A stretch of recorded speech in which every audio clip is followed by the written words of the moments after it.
Hey, it's Brett here to answer another weekly challenge. And here's the challenge. There is no soul. Physicalism explains that we are not soul, but we are simply physical. We are body, we are brain. So that's the challenge. Now, there are different types of physicalism when it comes to the mind-body problem, but this challenge is that the mind, mental properties, can ultimately be reduced to the physical. Okay, let me outline 3 quick problems with physicalism. Number 1, physicalism can't account for our mental lives. The brain is merely a physical thing with physical properties. It has mass, it has weight, it has location. But mental properties are not physical things, right? When I say I'm happy or I say I'm sad, that's not a physical property. That would be a mental property, a non-physical property. We wouldn't say our brain is happy or our brain is sad. I would say I am happy or I am sad. You can't reduce the mental down to the physical. Problem number 2 is that physicalism can't give you free will. If everything is physical, then cause is physical. So matter and the laws of nature determine everything. So we are determined by the physical, and free will is an illusion.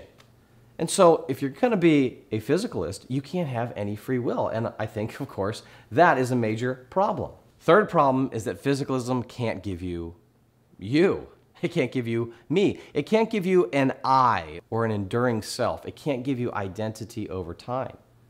If you go back 20 years, I had a completely different physical makeup.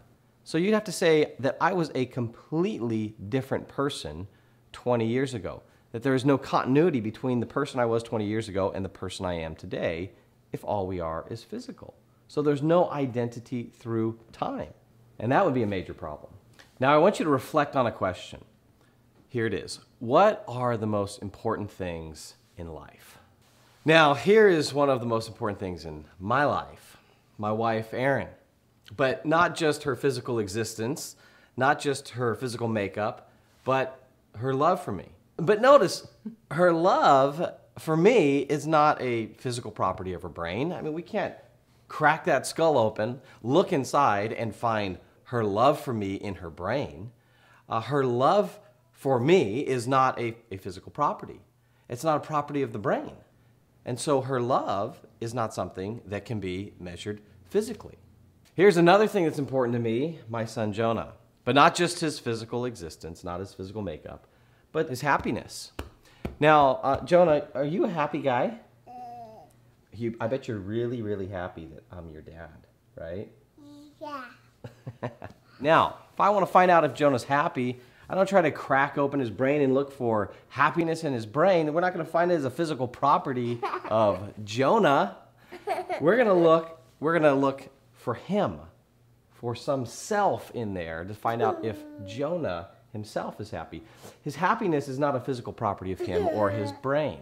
So when you think about the most important things in life, you think about things like happiness and love and knowledge, friendship, liberty, freedom, these kinds of things. But notice, none of those things on that list are physical.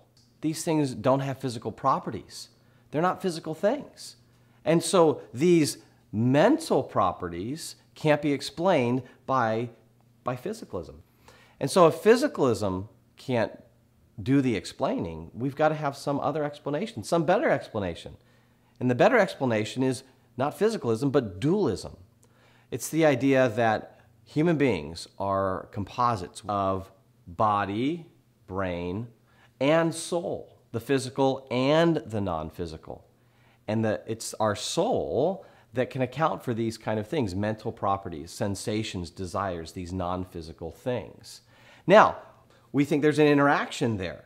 There's an interaction between body and soul. That's why something like drugs that someone takes for anxiety or depression can work and help someone feel better and kind of help them in their personality because there's an interaction. Our dualism is interactive. There's interaction between body and soul. So having drugs that work, taking drugs that help us physically is no problem for the dualist.